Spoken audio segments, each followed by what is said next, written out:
ba? Sabog ka, tapos-sabog. Hindi niyo po alam, pero baby face talaga si Chad Pinoy. Noon. Diyan nakuha ni Sandara Park yung krong-krong. Ano ba si Chad? Bago nito na Sandara, may briefing na muna. At ang briefing. 3, 2, 1! Lakas yan. Wala, sumimangot. 3, 2, 1!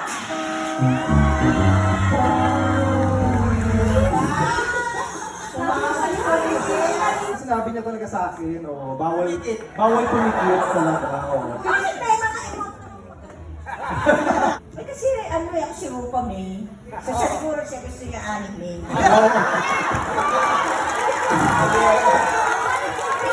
4, 3, 2, 1!